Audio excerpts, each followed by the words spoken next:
Hey, welcome back to Classic Model Trains. This week's episode is going to be a little different. We're not going to just work on one thing. We got about 5 or 6 or 7 different things going on, plus a reveal of the pickup truck, the engine, what's underneath the hood of that old 72 Chevy that I drive around. Guys have been asking about it. I'll let you know what's coming up if you continue to watch it. So buckle in, sit down with a beer, check out what we got knocked out this last week. We've been invited to go up to the Harlowtown Train Museum's open house that's taking place over here in July of this year on a Monday of all weird things.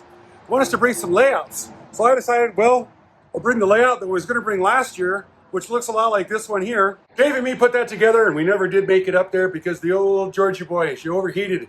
She was vapor locked and we couldn't make it. It was like 104 degrees that day. So we've been invited to come again this year. So we're gonna do the same thing with that, but I've got other portable layouts that I wanna bring. We got this one right here, the Tyco layout. I gotta get that done. There's some bugs that need to come out of it also.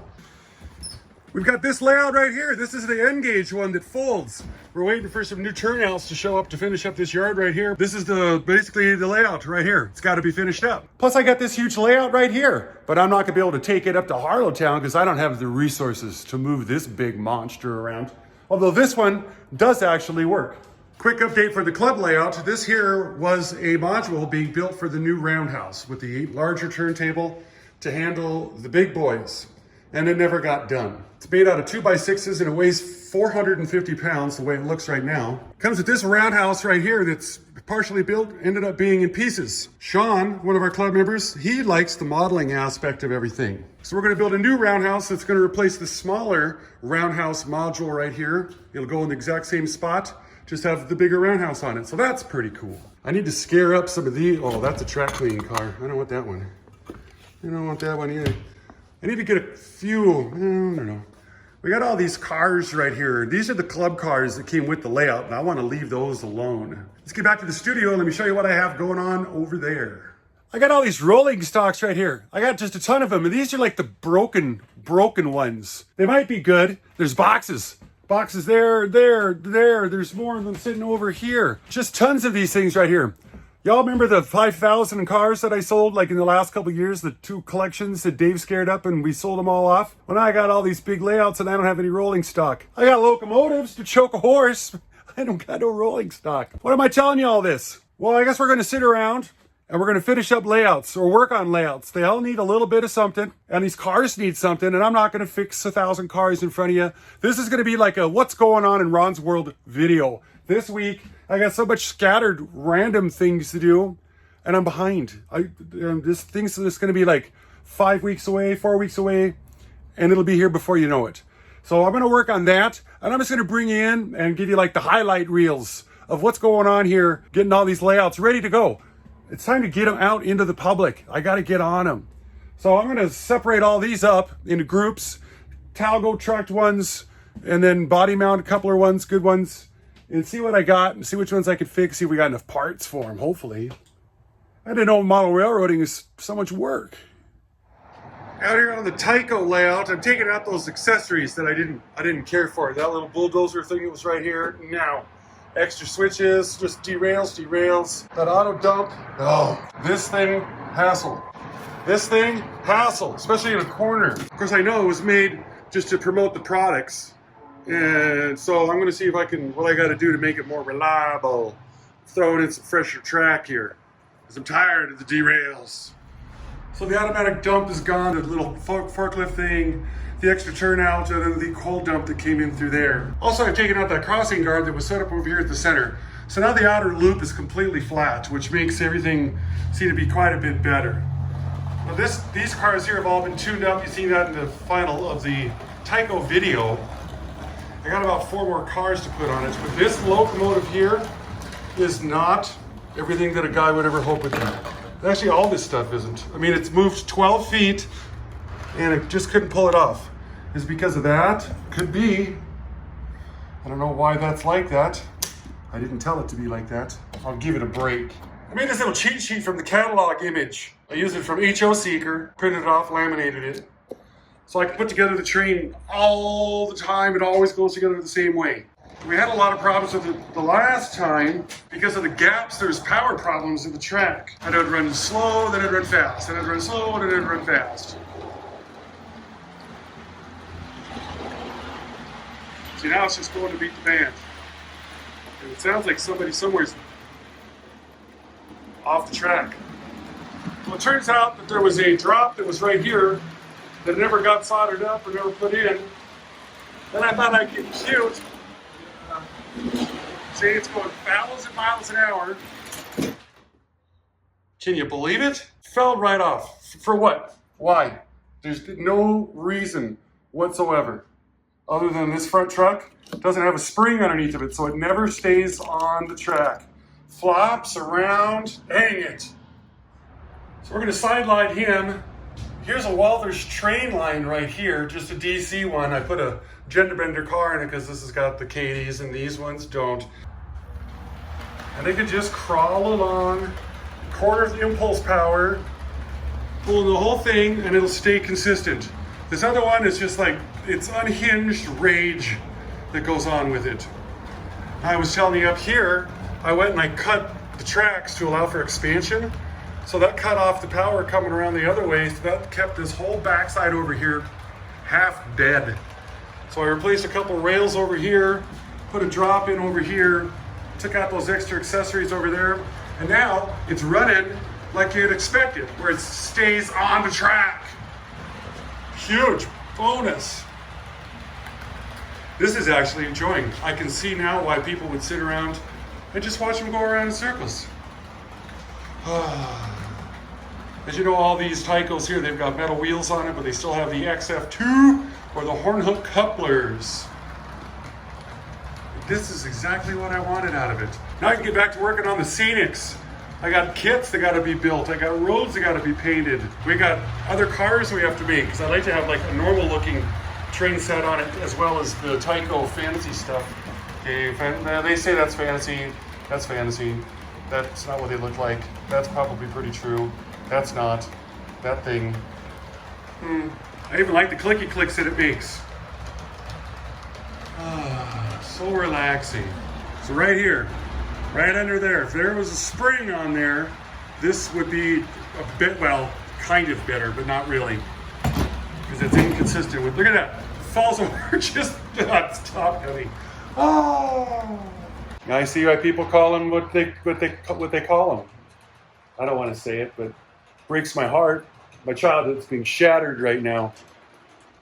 I'm gonna get all this rolling stock unboxed here and get it sorted out, see what I can work on. While I'm working on this, let's go backwards just a few weeks and check out the end gauge layout when I started to get ready to lay the track on it. It's kind of the history of it. We'll throw this build in kind of like installments. So you guys watch that. I'll have this whipped into shape when you get back. Ooh, a locomotive. Construction day is starting here.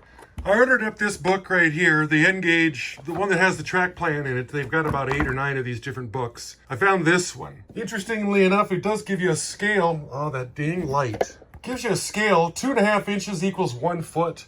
And there's a lot going on right there. And then down here it tells me the table size is 27 by 50. Well, I made my table a lot bigger. It's 30 by, what is it?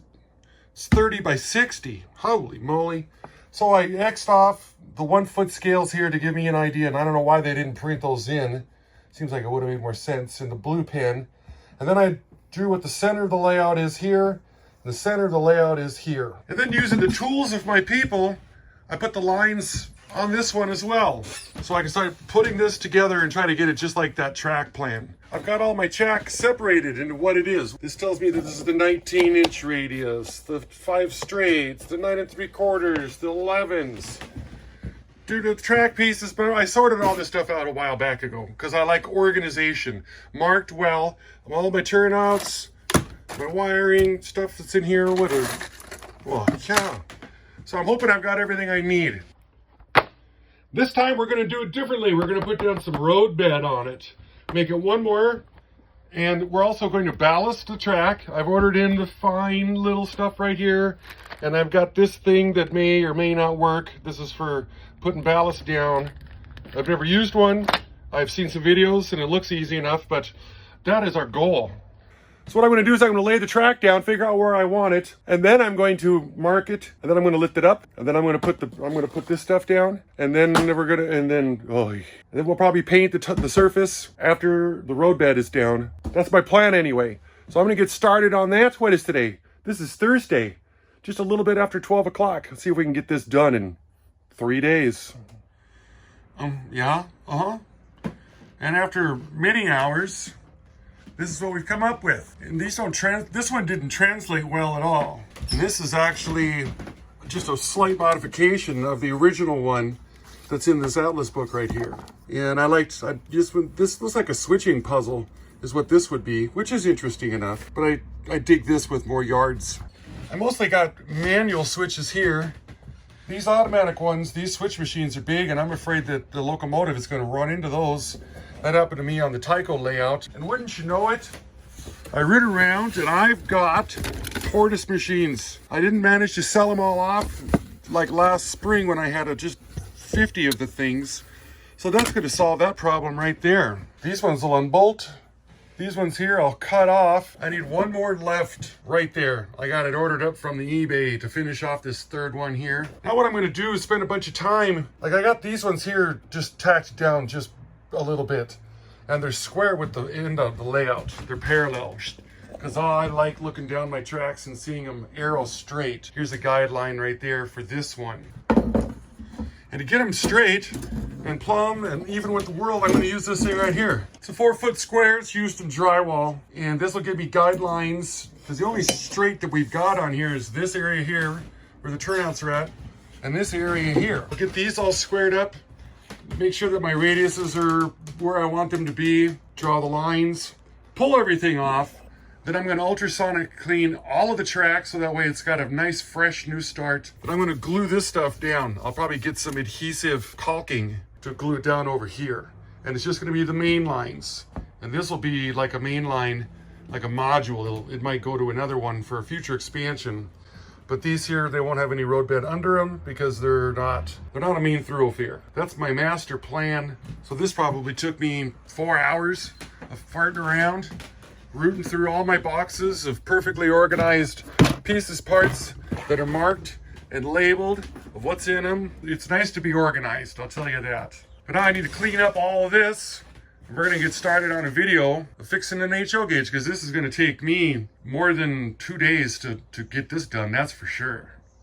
We are about halfway through the video. Right now is an excellent chance to do classic model trains, classic model of the week. Do you guys know who this is?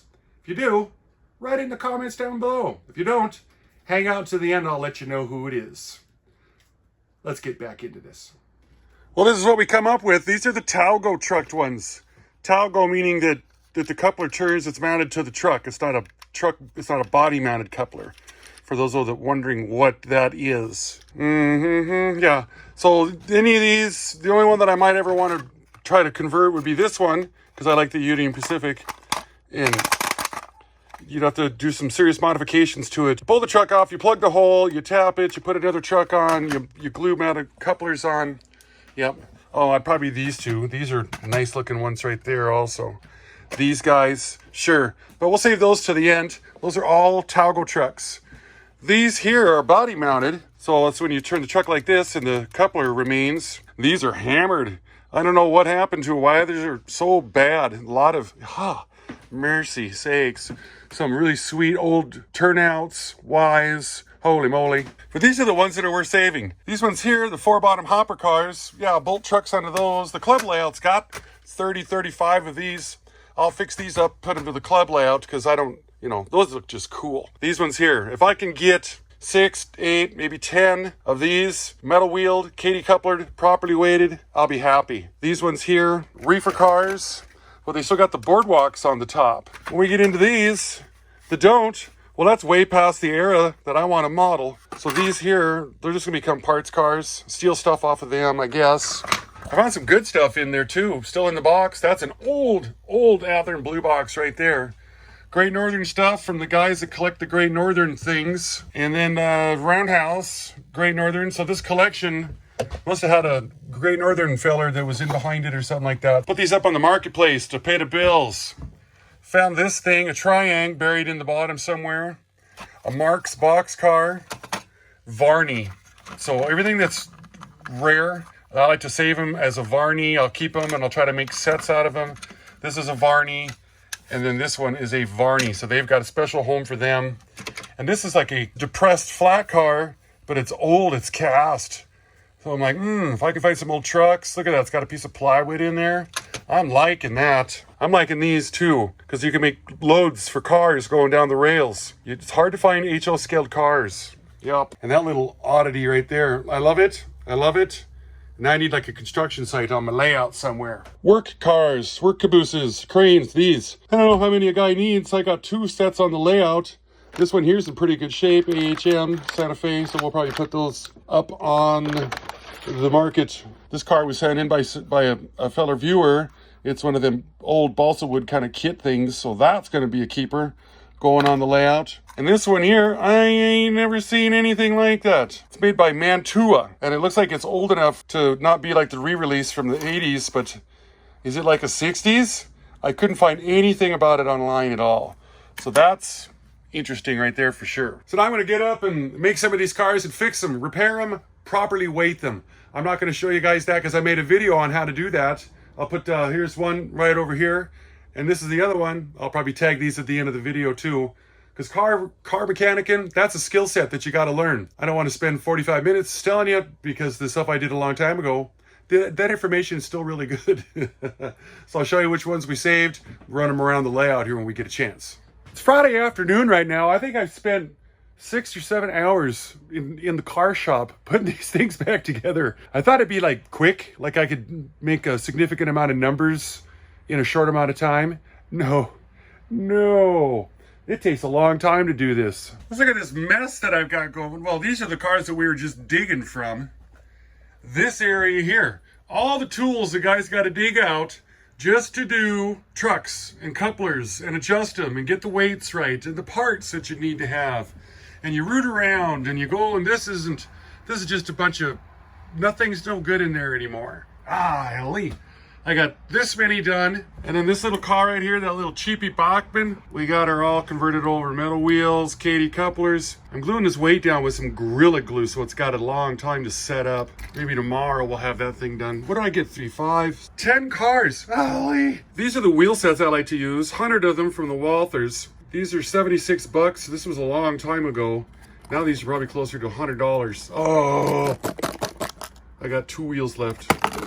Should get these out on the track, see how they work. Well, this is rewarding. That was worth the 6 hours right there for sure. First lap. Everybody's still going, that locomotive's still pulling. I drug out all the buildings again. Kind of one of the reasons why I stopped on this layout is I had like 5 or 6 more buildings I had to build. And I wanted to design the main street. I wanted it to be just right. And I needed to get all them buildings done. And then I didn't have time, and then I put it away, and then I re-injured my back from some quack of a chiropractor. So I never really finished this up here all the way.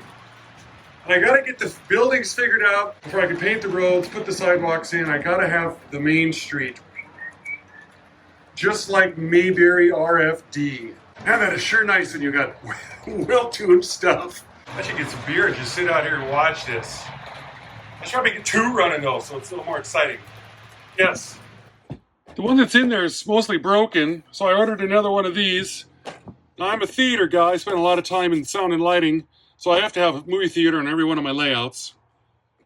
This is another one of the Main Street series. So I have to have that, mostly because it's got sidewalk in front of it, and they're all made to go together. I don't have one of these on yet. I wanted the ones that were actually on the layout. Yes, these guys, Pola, made these for AHM. They also made them for Tyco. Gruesome casket. Oddly enough, I had 1/2 of the building. And I got to digging on the eBay, and I found another feller that had the other half that I was missing. So I took 2 kits in order to put together one complete gruesome building. This little fella right here, looks like I got a really good start on it back in the day, and I was waiting for the paint to dry, and I just put it away. You know how that goes. So I got to get these done. We got the mess all cleaned up. That only took like an hour and a half to organize it, because it's got to be organized before you put it away. And it's Friday night, supper time, so we're going to head on down to the local watering hole, greasy spoon, have a steak, beer, and call it an evening. So we'll talk to you guys again tomorrow. So now it's Saturday morning. I'm over here at Dave's house. We're going to build some more of his O-gauge layout. This is Brandon. He's part of the Second Chance Club, and you guys, of course, know local Dave. Last time we were here was last August, and since then, there's been some change orders. So we're going to demo part of the layout to build more layout, and it's going to be all the way up and down the basement here. So this is just our intro, and we'll make a montage or a time lapse with some rock and roll music going to it, and then we'll show you the end result, hopefully at the end of the day if we get through it.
Well, Dave did the dirty, and he sat there and he says, hey, I still got some of that beer left over from last week. And everything stopped. Brandon's just finishing off the last of that access hole right there. Let me show you guys what we've gotten done. For one thing, the plans changed within, I don't know, quarter hourly. Would you say, Dave? Yeah, I'm sorry, wait, Dave? Yeah, okay. No, once. At least he admitted to it. What did we tape? I told him to tape the outline on the ground, and he did. And that's what he got. I was using the plans from last year, and so I built it, and Dave's like, what? No. So we had to redo it again, which is fine. But Brandon and me are just wiped out because we're old tradesmen. And Dave, the freaking telecom guy over here with his white shiny hard hat, he's like, what? You guys are sore? There's going to be a bridge across the top of this. So we need to build this one over here tomorrow. That's going to connect up to that. So it'll be a big area, frame around these. And then we'll have a removable bridge across the top, plywood that you just take out in case you got to service this stuff here. Dave's getting jacked to show off his stuff here. These are, are these are post-war, right? Yeah. Or are they aftermarket, like MGHs or something? They're line out, but they're came out in the 90s. So yeah, Dave's got a lot of military stuff. Dave's really getting jacked to start playing with his trains. It's only been 3 years. We've been on this for just about 2.5 hours, and that's all I've got in me. No, it's more like 3.5. Clicky legs? How much you got in you? You got about 2.5, 3 hours in you too? A day? That's about it. Doesn't the boss pay you for 8 hours a day though? Yes, they do. That's crazy. I've still got plenty of time, Kirsten and Michael. So it's end of the workday Saturday now, and we're gonna clean up, and I think it's supper time. So talk to you guys tomorrow, Sunday. Bye-bye. Well, Saturday evening went well. The little lady and me went down to the local brew pub and ate off the food truck, which was like expensive fair food. It's pathetic. It was really bad. But they do let us bring our dog in there and give the dog some water and stuff like that. So it makes it kind of a good place. Sunday rolled around and I went over to Dave's. We got started again, and I only had about an hour in me and I was completely done. My back was starting to give me some serious issues. So I left the boys there. I cut up all the wood that I could and gave them the plans and stuff, and they followed it along. They sent over a video of showing the work that got done today. So we spent the weekend. We got about 6-7 hours in on the place. Not 100% done, but farther along for sure. So that's kind of the gist of a week. It's always something somewhere for railroads, trying to get things done for the busy season, I guess. A lot of people always ask, they want to see that pickup of mine. So I decided I'd shoot. You guys want to see the pickup? I got a little tiny short tour of it that I filmed here earlier in the week. Hang out, I'll show you this little video here before we say goodbye. Here's an update for you. In the last video, I mentioned that we're going to put this old girl here up on the market. A lot of people always kind of wanted to see what's under the hood of this thing, give it a little tour. So I'll show you guys that right now. I decided I had to have the Chevy pickup that I could never have when I got out of high school because I didn't have enough money. So this is what I did to this thing. For the motor heads out there, it's a 350 4-bolt main, bored 40 over with a 10 under crank, main and rod. So it's just the original engine freshened up some. Nickel silver headers. It's got the Edelbrock E-Street USA aluminum heads, the 202s, the big valves, as they called them. With the Edelbrock Performer intake and the Edelbrock Performer carburetor on it. This was 1992. Ho, ho, ho, ho, ho. But it ain't. The old body on it doesn't have a panel that's straight. It shows up a lot better on video than it does in the real life. The box was all orange. I had to paint the stripe on it and stripe over this because the way that it was. Tailgate, it's all hammered out. It's a farm truck. That's what it was used for. You can see the gap right over in there where the thing from loads being slammed up against there. Used it to move the trailers around the property when I was fixing RVs. Sure, yeah. But every panel's got some sort of ding in it somewhere. Inside, did some work to it. I fixed up the rust that was right down through there and all through there and in there. Put a carpet kit in it with the sound deadeners and all that stuff. Never did put a radio in it because I couldn't find a knob mount stash, that kind. I couldn't find that kind and I didn't want to cut the dash open.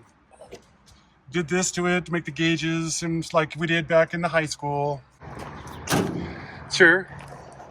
Knobby tires on it because it's a 4-wheel drive, 3/4 ton. Did put a new grill in it. But these parts right here, oh, are they expensive. New windshield, new gaskets, everything. It's mechanically restored. Mechanically. But it hasn't been had any body work done to it. So I guess asking $11,500 for it is just too much because it's still sitting here after 2,000 people looked at it on Facebook Marketplace and 3 people come by to look at it. So, what do you do? I guess I should have put an LS in it. But that's going to do it for us this week. That is what I do in a week's time. Looks like I was just running the numbers here. Worked on 5 different layouts this week so far. It's probably why nothing's done. Worked on the club layout some, the portable N-gauge, the portable Tyco, Dave's very stationary 3-rail. Worked on that for a couple of days. Worked on our portable O-gauge layout. Mowed the grass, watered the dog. Holy moly, it's been a busy one. I want to thank the 33%ers all for hanging out with me. Make sure to check out your channel subscription status. I've been hearing that YouTube has been, you thought you're subscribed and you're not. Check your status. Make sure the bell notifications are on. I get a lot of subscribers. I get like 65 to 70% subscribers watch the channel, where most people have 30%. So the people that watch, they love me, they're watching it, they subscribe. Subscribe if you're not subscribed.